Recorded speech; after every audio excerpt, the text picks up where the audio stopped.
Bueno, muy buenos días a todos. Buenos días, señor gobernador,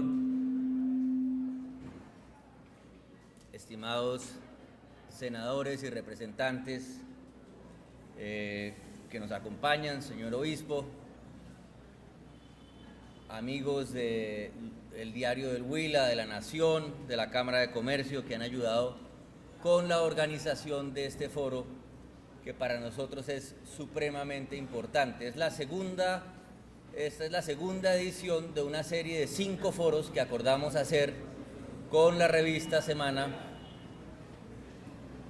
para hablar en las regiones y desde las regiones sobre el proceso de paz, pero sobre todo sobre la construcción de la paz.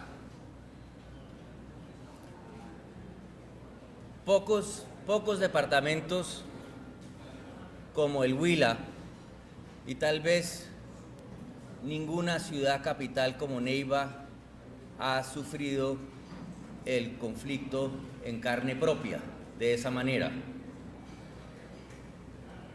Y yo entiendo que para quienes han vivido tan de cerca el conflicto y tan de cerca la violencia de las FARC, sea realmente inimaginable que este conflicto se pueda acabar.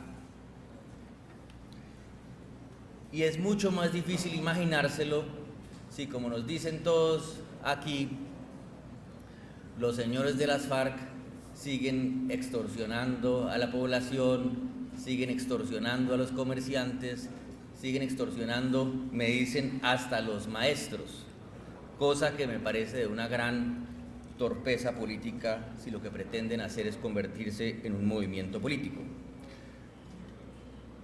Y digo esto porque entiendo que hay en el Huila muchas razones para la incredulidad cuando uno no ve todavía que la realidad cambie. Pero yo vengo a decirles que no piensen tanto en las FARC. Este proceso no se trata de creerle a las FARC, se trata de creerle al proceso y de construir una visión de paz. Y sobre eso vengo a hablar hoy. Vengo a hablar de la oportunidad que tenemos en nuestras manos de terminar este conflicto de 50 años, de pasar la página y de abrir una gran fase de transición y de construcción de paz en los territorios que tenemos que hacer desde los territorios, y esa es nuevamente la razón de este foro. Permítanme darles algo de contexto de lo que ha sido esta negociación para luego concentrarme sobre todo en la visión que estamos construyendo desde el gobierno en diálogo con las regiones sobre la paz. Digo que esta es una oportunidad única, una oportunidad real de terminar el conflicto. Yo estoy convencido, he estado desde la primera hora en esto, que vamos para la paz, pero no es una oportunidad que salió de la nada, es una oportunidad que ha sido construida en el tiempo con un ejercicio que inició con el primer gobierno del presidente Santos, con una serie de contactos que llevaron a una serie de reuniones confidenciales en La Habana en el año 2012. Realmente fue una primera ronda de negociaciones que concluyó con lo que hemos llamado el Acuerdo General para la Terminación del Conflicto, que firmamos hace casi exactamente 2 años, el 26 de agosto del 2012. Ese acuerdo no es simplemente una agenda, ese acuerdo estableció una hoja de ruta para el proceso. Iniciamos una segunda fase con unas delegaciones reforzadas. De parte nuestra, como todos saben, está al frente el doctor Humberto de la Calle, que está jugando un extraordinario papel, pero también el general Mora, pero también el general Naranjo, además de 2 mujeres, Nigeria Rentería y María Paulina Riveros. Y ahora lo que estamos haciendo es llenar esos renglones que acordamos en el Acuerdo General del 2012, ponerle carne a esos huesos para llegar a un acuerdo de terminación del conflicto e iniciar una tercera fase de construcción de paz. Y esa tercera fase es de lo que quiero hablar hoy.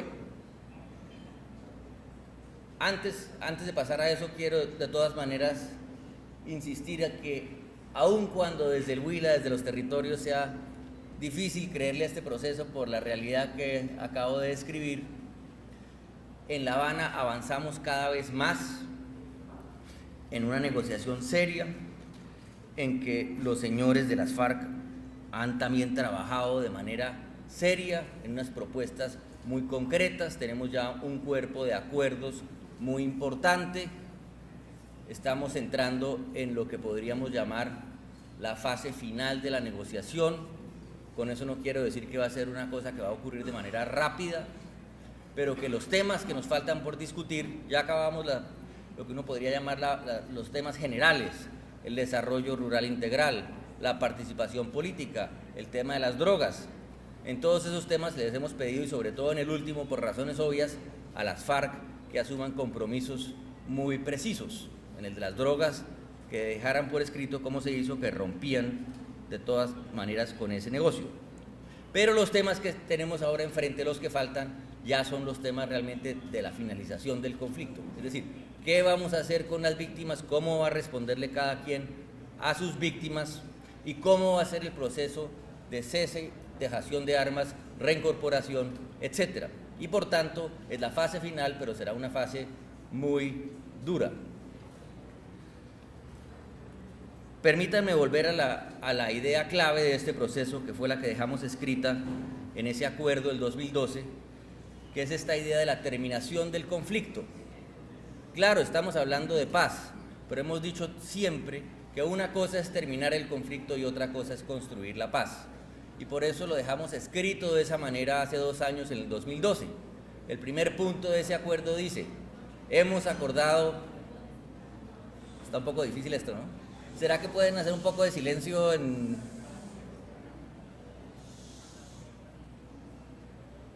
Gracias. El primer punto del acuerdo dice: hemos acordado iniciar conversaciones directas e ininterrumpidas con el fin de llegar a un acuerdo para la terminación del conflicto que contribuya a la construcción de una paz estable y duradera. Eso fue lo que acordamos con las FARC, que íbamos a terminar el conflicto en La Habana, que íbamos a sentar las bases para la construcción de la paz. Pero la paz no es algo que hacen el gobierno y las FARC en La Habana. La paz es algo que hay que construir entre todos luego de la firma de unos acuerdos.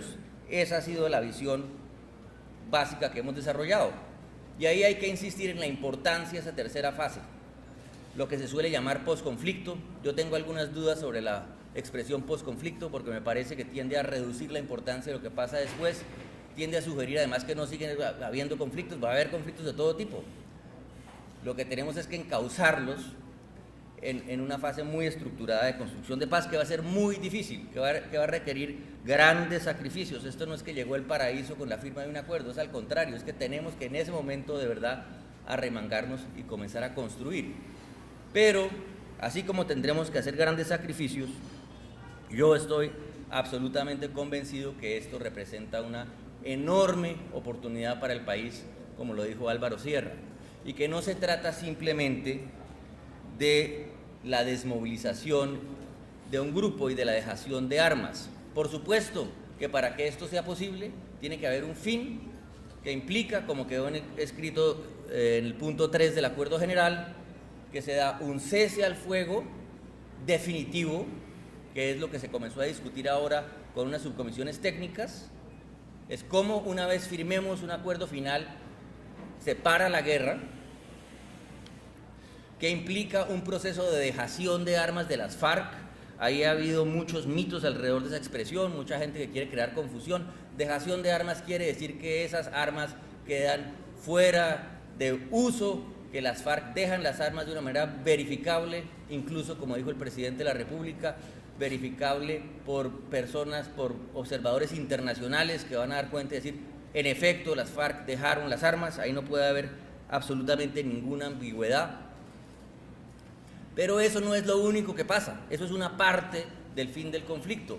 Lo principal es hacer uso de esta oportunidad que tenemos para cambiar las condiciones en el terreno que por tanto tiempo han mantenido viva la violencia en Colombia.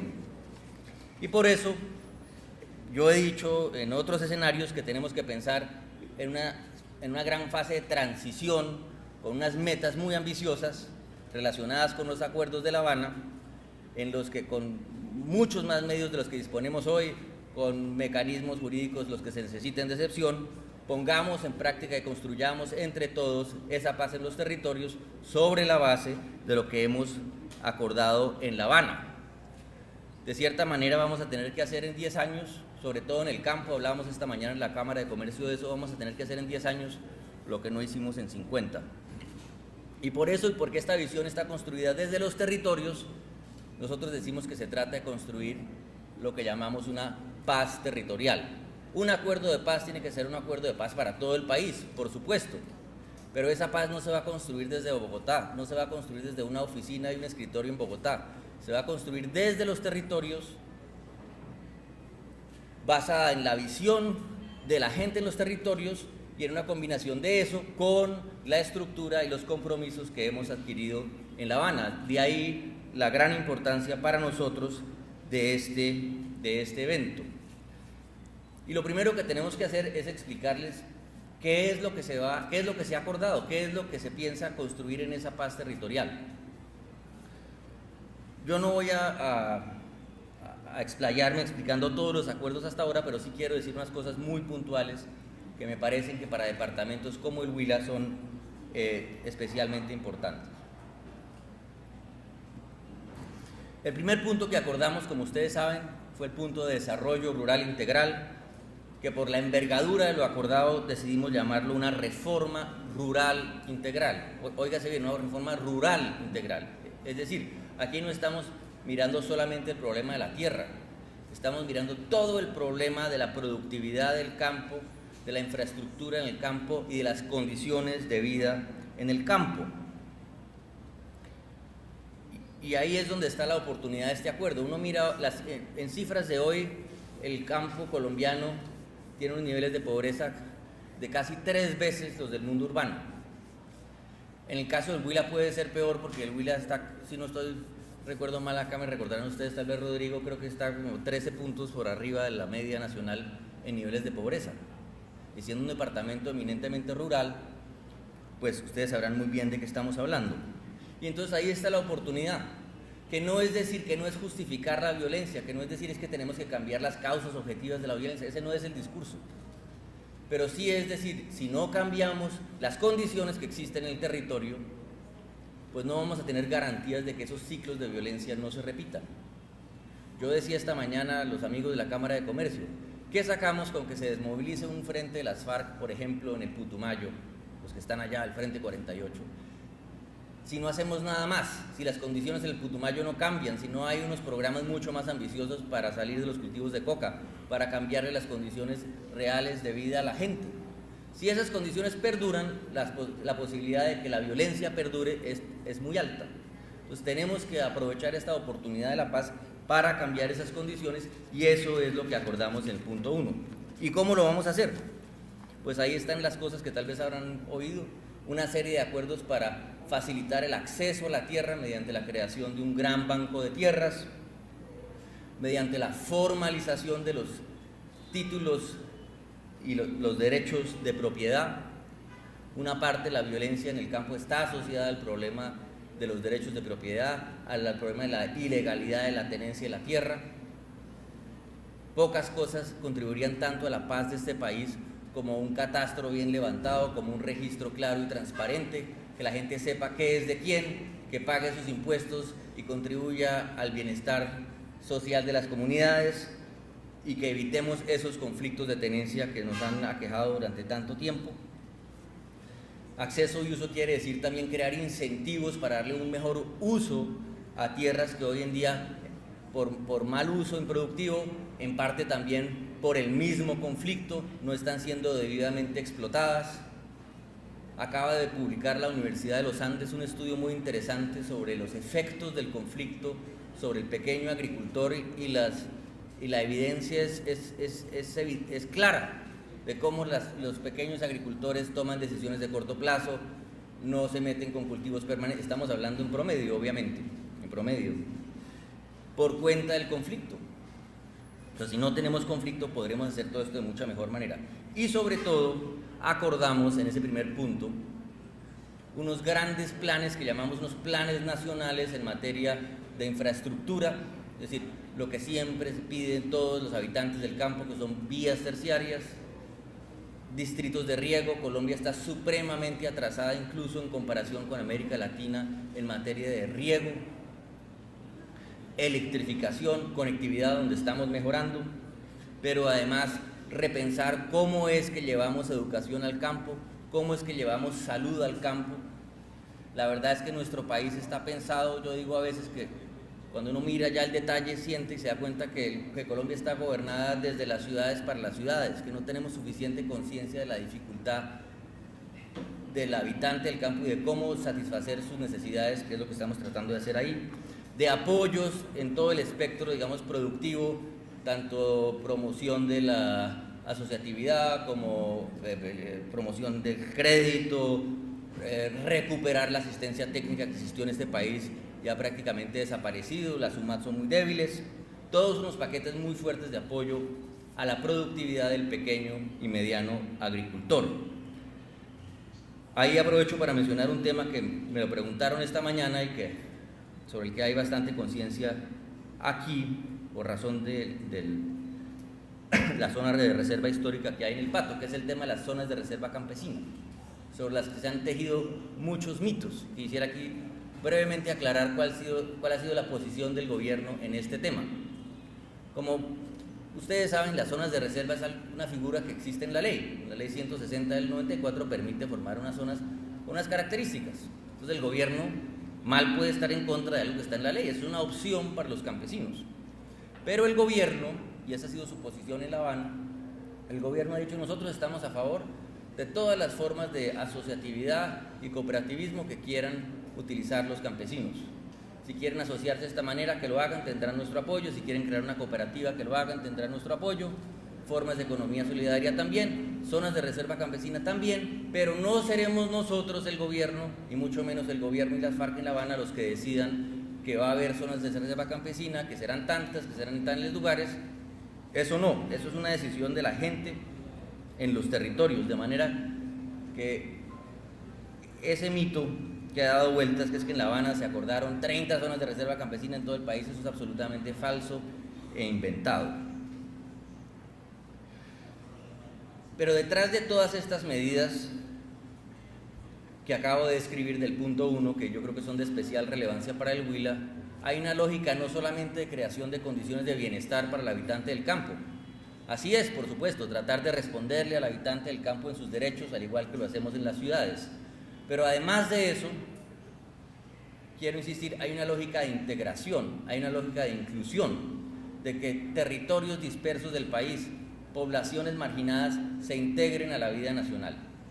Y yo creo que eso es especialmente relevante aquí, porque lo que está viendo uno hoy, sin perjuicio de que hasta donde veo y entiendo, por ejemplo, Neiva ha tenido un crecimiento importante en los últimos años, ha progresado, pero sí tenemos un riesgo de que esta fragmentación histórica del país comience ya a convertirse en una fragmentación norte-sur, un norte del país con inversiones, con comercio hacia afuera, etcétera, y un sur del país, Nariño, Cauca, Huila, Caquetá, Putumayo, todavía sumidos en el conflicto, todavía un poco a la sombrilla del conflicto y atrasándose cada vez más frente a ese desarrollo del resto. Eso no puede ocurrir y yo creo que esa es una razón poderosa para aprovechar esta oportunidad de la paz.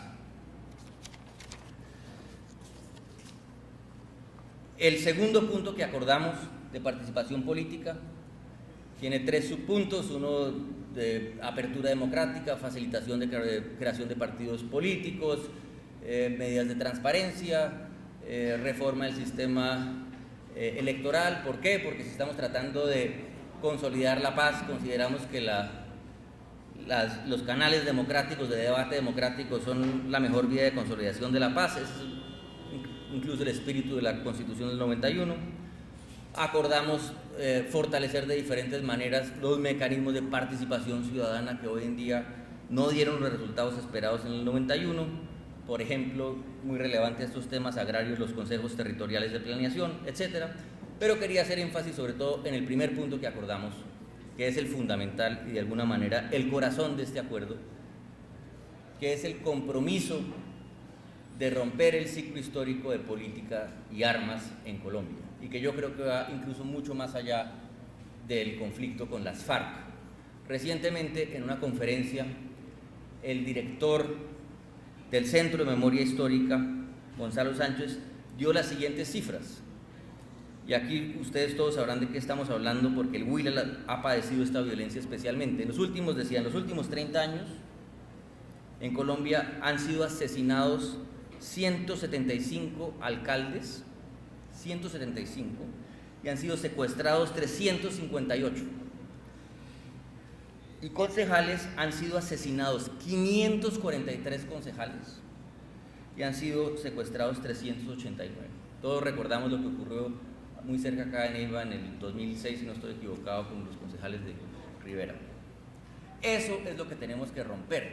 Tenemos que restablecer una regla que diga: sí, quien deje las armas tendrá quien deje las armas tiene que comprometerse a jugar por la vía de la democracia, no puede hacer uso de la violencia para promover sus ideas políticas, pero la otra cara de esa moneda también. Tenemos que darle toda la protección a quienes participen en política, pero no solamente a quienes están reincorporando a la vida civil, sino a todos quienes participan en política. Tiene que convertirse en una especie, hay que restablecer una ley fundamental de comportamiento de la democracia, que es no más violencia contra quienes están en ejercicio de la política. Porque yo creo que estas cifras que mencionaba Gonzalo Sánchez no tienen comparación en ningún país del mundo, y eso es lo que tenemos que romper en nuestras cabezas y nuestro comportamiento. El último punto que acordamos fue el punto de las drogas. Ahí diré de manera solamente muy sucinta que acordamos un gran programa nacional de sustitución de cultivos y desarrollo alternativo, que algunos pensarán que eso no es nada muy original. El país lleva mucho tiempo hablando de desarrollo alternativo, pero la realidad es, número uno, que nunca se había pensado esto a una escala como un gran programa nacional. Dos, siempre hemos tenido atravesado el conflicto, lo que ha hecho muy difícil hacer desarrollo alternativo con un enfoque territorial, como ya lo habíamos acordado en el punto 1. Y tres, que se trata de hacer unos programas que están basados en la construcción de planes con las comunidades, que las comunidades mismas identifiquen sus necesidades, identifiquen proyectos, y que juntando los planes de diferentes comunidades a nivel municipal podamos hacer unos planes que beneficien no solamente a quienes estaban en la coca, sino a todos esos municipios con unos recursos muy importantes, y de esa manera salir de manera definitiva del problema de la coca en Colombia. Eso puede sonar utópico dicho hoy, pero nosotros creemos que sí es posible hacer eso. El Huila mismo no está tan afectado por cultivos, pero muy cerca de acá sí, en el Caquetá, en el sur del Meta, etc. Acordamos también unas medidas importantes contra el crimen organizado y el narcotráfico, que algunos se preguntarán que por qué acordamos eso con las FARC, y la respuesta es muy sencilla: porque una vez se acuerde el fin del conflicto, el fin de la violencia política, lo único que tendremos que enfrentar como gran amenaza será el crimen organizado, y tenemos que obligarnos desde ya a fortalecernos, no solamente en la parte de la fuerza pública, sino, diría yo, sobre todo en la parte de la justicia judicial, en nuestra capacidad de enfrentar esas mafias que van a ser la principal amenaza a cualquier esfuerzo de construcción de paz. Eso es lo que hasta ahora hemos acordado, dicho de la manera más sucinta. ¿Y cómo vamos a hacer esto? ¿Cómo es que nos imaginamos que vamos a hacer esto? Y de eso se trata en buena parte esta discusión de hoy. Y la palabra clave para nosotros ahí, la palabra clave es participación. Esto no lo va a hacer el gobierno nacional, no lo van a hacer los gobernadores, lo tenemos que hacer entre todos, y tenemos que ponernos de acuerdo en cómo lo vamos a hacer. Por eso tenemos que hacer una gran movilización ciudadana alrededor de estos propósitos de construcción de la paz. Movilización desde lo local, como describí en el caso del desarrollo alternativo, que las comunidades mismas se involucren en lo que se llaman procesos de planeación participativa, determinando prioridades, proyectos, etc. Pero más aún, que toda la sociedad en un territorio se ponga de acuerdo en cuál es su visión de lo que hay que hacer y qué va a contribuir cada quien. Esta mañana me preguntaban, bueno, ¿y cuál es el plan del gobierno nacional para Algeciras? Y dije, no, es que el gobierno nacional no tiene que tener un plan para Algeciras. El plan para Algeciras hay que construirlo desde acá, desde el Huila. Desde el Huila hay que decidir en una primera fase qué es lo más importante, qué es lo más urgente. Y eso tenemos que hacerlo desde el nivel nacional, con las autoridades departamentales y locales, pero sobre todo con la gente en los territorios. Esos ejercicios son los que tenemos que comenzar a estructurar y eso es parte de lo que se va a hacer hoy en la tarde en las mesas. Pero como decía con mucha razón también alguien esta mañana, no se trata de hacer simplemente una reunión, un ejercicio puntual. Lo que estamos haciendo desde la oficina son eventos de este tipo, con la revista Semana, tenemos otra serie de eventos, ayer estuvimos en uno, con la Red Pro de Paz, en lugares más apartados, para ir incitando esta discusión, recogiendo visiones y estableciendo canales de comunicación para ir construyendo conjuntamente esa visión de cómo es que vamos a hacer las cosas y cómo es que desde las capacidades locales construimos la paz. Y eso incluye, nuevamente, no estamos hablando solamente de lo rural. Una ciudad tan importante para el suroccidente colombiano como Neiva, debería poder liderar mucho los procesos que van a ocurrir. Las universidades de Neiva deberían ser centros de estudio y de liderazgo de cómo es que va a ser el plan de transformación del piedemonte caqueteño, cómo es que vamos a reconvertir esto en lo otro, cómo es que vamos a recuperar la cuenca del Caguán, lo que sea. Que mientras más se haga desde las regiones, mejor. Que ustedes son los que conocen, no nosotros en Bogotá. Nosotros podemos ayudar con estructuras, con seguimiento, con unos programas nacionales que aseguren una coherencia en lo que pasa entre una parte y otra, pero la construcción de la paz, no solo la ejecución, la construcción de la paz tiene que ser un ejercicio descentralizado en este país.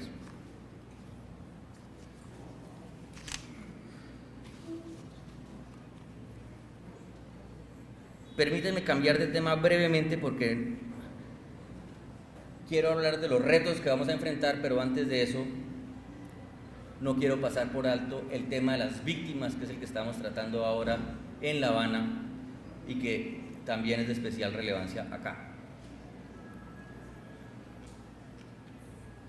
Desde el comienzo, desde el 2012, el gobierno pensó, porque esta visión que estamos tratando de darles de la paz construida desde los territorios fue la visión con la que el gobierno entró en esta negociación. Entonces dijimos, el presidente Santos dijo, nosotros vamos en esto si es para terminar el conflicto, si no, no.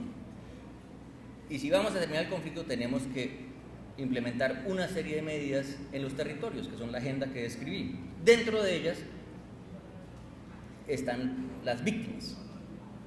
Por eso lo primero que hicimos en el 2012, en la fase confidencial, fue decir, la paz en Colombia no es posible si no hay un punto de víctimas, sobre las víctimas, cosa que entre otras cosas que yo conozca no hay en ningún acuerdo de paz. Hay puntos sobre derechos humanos, pero no sobre las víctimas. Es decir, se creó desde el comienzo una obligación en ese acuerdo de responderle a las víctimas. Lo siguiente que hicimos fue acordar unos principios. Dijimos, vamos a acordar unos principios sobre cómo vamos a tratar el tema de las víctimas acá, partiendo de dos principios fundamentales, que hay que primero reconocer a las víctimas como ciudadanos con derechos. Ese es un punto muy importante de reconocimiento de la víctima, pero de la víctima como ciudadano. No se trata de que Colombia se convierta en un país de millones y millones de víctimas, sino que esas víctimas puedan superar esa condición de víctimas, ver que son tratados dignamente, que sus derechos cuentan y que tienen una vida activa y que están aportándole a la sociedad. Eso es lo que tenemos que lograr. Y para lograr eso también tenemos que hacer lo segundo, que es que cada quien reconozca su responsabilidad. Para que este fin del conflicto sea posible, y esto va a ser muy doloroso, pero cada quien, incluyendo el Estado, va a tener que reconocer qué fue lo que hizo a través de diferentes mecanismos que establezcamos. Lo tercero que hemos hecho fue decir, bueno, ya tenemos un punto, tenemos unos principios, pero no vamos a entrar en una discusión, a acordar nada, si no hemos primero oído a las víctimas. Por eso se establecieron una serie de foros que acordamos en La Habana. Ya había habido una serie muy importante organizada, aquí están algunos de los miembros del Congreso, si mal no recuerdo el doctor Andrade participó en eso. El Congreso de la República en el 2013 organizó unas mesas regionales Y más recientemente desde La Habana acordamos unos foros, como sabrán, que se desarrollaron en Villavicencio, en Barrancabermeja, en Barranquilla, uno muy grande en Cali. ¿Para qué? Para oír a las víctimas. Más de 3.000 víctimas asistieron a esos foros. Y ahora recientemente hemos recibido estas delegaciones en La Habana para tener testimonios mucho más directos de ellas mismas. Yo soy consciente que había habido una controversia alrededor de la selección de las víctimas, etcétera, pero sí tenemos que insistir que esto no se trata simplemente de oír las víctimas de las FARC. Algunas personas dicen, ¿y por qué van víctimas a La Habana que no son de las FARC? Pues precisamente porque en La Habana estamos acordando el fin del conflicto. Todo lo que hagamos tiene que beneficiar a todo el mundo y también a las víctimas. Cualquier medida que tomemos en La Habana tiene que ser una medida que va en beneficio de todas las víctimas. Si acordamos, por ejemplo, un mecanismo de esclarecimiento de la verdad, una comisión de la verdad, eso no va a ser una comisión de la verdad exclusivamente para las víctimas de las FARC, sino para todas las víctimas del conflicto, de quienes han participado en el conflicto, y por esa razón consideramos que debe haber una representación amplia. Eso no impide que las personas que van a La Habana hablen muy francamente como lo hicieron, y le digan tanto al Estado como a las FARC qué es lo que piensan y qué es lo que han sufrido. Y yo que estuve ahí, les digo, lo dijeron con mucha integridad, con mucha fuerza, y yo creo que desde que comenzó este conflicto hace 50 años, a los señores de las FARC jamás les habían hablado de esa manera. Quería decir solamente eso en lo que estamos sobre las víctimas. Ahora lo que sigue es acordar medidas mucho más concretas sobre qué va a hacer cada quien, y acá tenemos un reto bien grande que también los invito a pensar esta tarde. Y es, en el registro actual en Colombia hay más de 6 millones de víctimas, más de 6 millones de víctimas.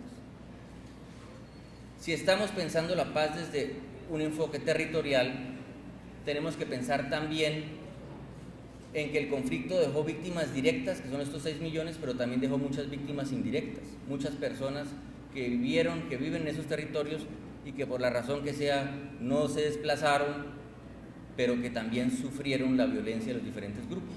Entonces tenemos que pensar en soluciones que atiendan a las víctimas directas, pero que no se olviden de los demás, de manera que haya una dimensión individual de atención a la víctima, pero también una dimensión territorial y colectiva en las medidas que tomemos. De otra manera, lo que terminaremos es dedicando los recursos que tendremos, que por muchos que sean no van a alcanzar, para 6.7 millones de víctimas individuales, y vamos a dejar al resto de la población que sufrió el conflicto sin medidas que atiendan sus derechos que también tienen. Entonces ahí el equilibrio de justicia es fundamental, y eso es algo que tenemos que construir entre todos, como tenemos que construir entre todos cuál va a ser la fórmula de justicia que es aceptable para el pueblo colombiano en este proceso. Una fórmula de justicia que, como lo hemos dicho tantas veces, tiene que tener en cuenta qué va a pasar con los señores de las FARC, pero tiene que tener en cuenta a todos los que han participado en el conflicto, incluyendo a nuestras propias fuerzas. Permítanme terminar con una lista de retos que tenemos enfrente en esta fase de construcción de paz. Porque lo que queremos hacer es prepararnos desde ya, planear desde ya.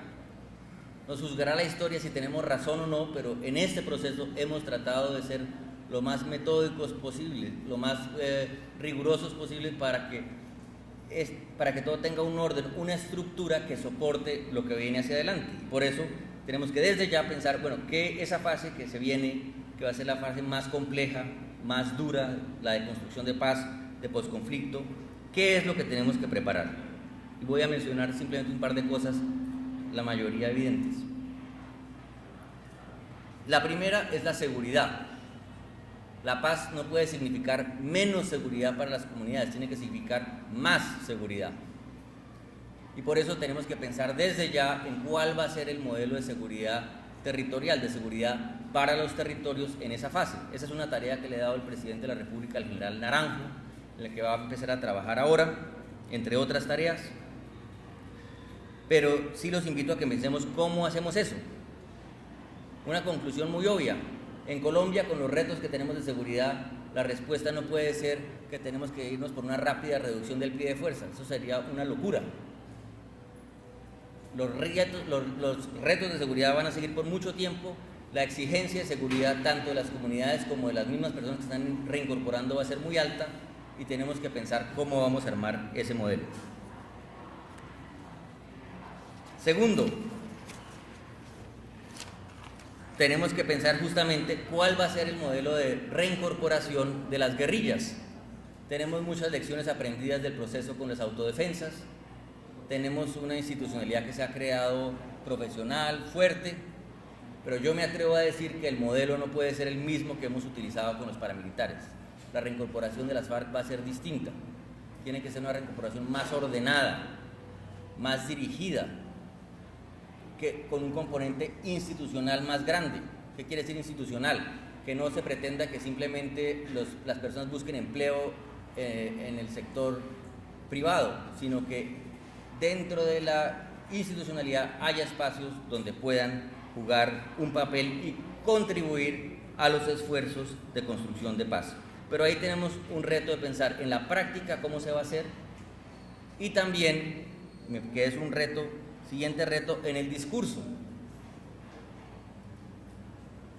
Es comprensible en un departamento como el Huila, que ha sido tan azotado por las FARC, que la gente no quiera saber nada de las FARC. Es normal, porque la violencia ha sido muy fuerte.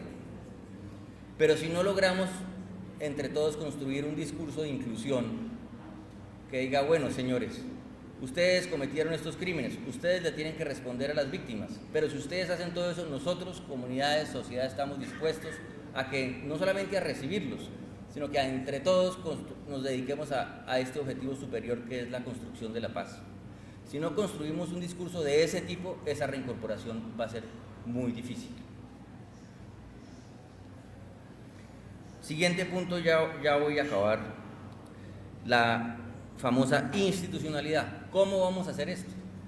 No solamente en temas de paz, en todos los temas hay permanentes quejas de la dificultad de la articulación entre los niveles de gobierno local, departamental, nacional, y si vamos a poner en marcha unos grandes programas, y si vamos a enfrentar unos grandes retos como puede ser la reincorporación de 200 hombres en un lugar, ¿eso cómo lo vamos a organizar? Lo que puedo decirle aquí, si gobernadores y hay algunos alcaldes, tengan la seguridad que esto no es un problema del que se va a desentender el gobierno nacional y va a decir es un problema de ustedes, no. Tiene que ser algo que hayamos estructurado entre todos, definido claramente las responsabilidades para eso y para todo lo demás, porque es que lo que hemos acordado hasta ahora, y sobre todo en el punto rural, son realmente programas de gran envergadura. Y tenemos además el reto de poder ejecutarlos muy rápidamente, por lo menos en una primera fase, para que la gente y las comunidades crean que la paz va en serio. Parte del problema en las regiones, nosotros en la oficina tenemos personas que dan vueltas por el país oyendo a la gente. Una parte del problema es que la gente no le cree a las FARC, pero también es cierto que hay otra parte de la gente o la misma gente que tampoco le cree mucho al Estado porque ha oído muchas promesas y ha visto pocos resultados. Entonces, ¿cómo vamos a hacer eso? ¿Cómo vamos a crear esa institucionalidad? ¿Cómo vamos a asegurar que los recursos lleguen a donde deben llegar? Etcétera. Es un reto muy importante al que le estamos trabajando ahora muy fuertemente, pero que nuevamente no se trata que simplemente nosotros en Bogotá nos inventemos un modelo, sino que los mismos gobernadores, alcaldes, que todo el mundo nos aporte y nos diga, mire, de mi punto de vista, lo más importante es esto, lo otro, etcétera, y que entre todos construyamos ese modelo. Luego está el tema fundamental de la financiación. La paz de Colombia va a ser sobre todo una paz de recursos, un redireccionamiento de recursos a unos territorios, a unas regiones que históricamente no los han recibido. Entonces tenemos que asegurar, en primer lugar, que están esas fuentes de financiación, y por eso dije yo en público el otro día que la posición del gobierno nacional en la mesa de La Habana era que todo lo que se acordaba tendría financiación. Esa ha sido la instrucción del presidente de la República. Tenemos que asegurar esa financiación, pero no solamente es conseguir los recursos, sino asegurar que esos planes se ven adecuadamente reflejados en el Plan Nacional de Desarrollo y los diferentes planes de desarrollo. En esa tarea estamos ahora con el Departamento de Planeación Nacional, pero eso es lo que es hacer la paz en serio. Este país tiene demasiados ejemplos de desmovilizaciones que estuvieron acompañadas de promesas y de proyectos que después no se ejecutaron. Eso es lo que no puede pasar esta vez y por eso tenemos que organizarnos desde ya.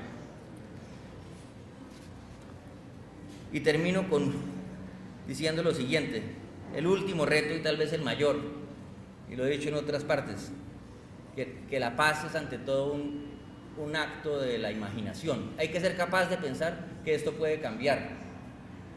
Todo fin causa incertidumbre, causa preocupación. Yo contaba esta mañana una anécdota de una persona con quien hablamos, una víctima con quien hablamos en Córdoba, que decía que le tenía miedo al conflicto, pero que le tenía más miedo al posconflicto, porque el conflicto sabía cómo funcionaba, sabía quién era quién, pero el posconflicto podía hacer cualquier cosa y podía surgir cualquier amenaza. Esa es una reacción natural, es una reacción humana para todos, pero ese miedo es el que tenemos que superar. Y yo creo que en pocos lugares de Colombia tendría la paz tanto impacto, cambiaría tanto la vida de todos como en el Huila, como en un Huila en paz, donde la gente pueda desplazarse con tranquilidad, donde haya realmente unas inversiones muy importantes que apoyen a esa agricultura floreciente que tienen del café, el pequeño agricultor, las vías, donde se vuelva un centro del turismo nacional como debería ser y como está haciendo cada vez más. Pero ¿qué diferencia haría el día que estemos en paz? Muchas gracias.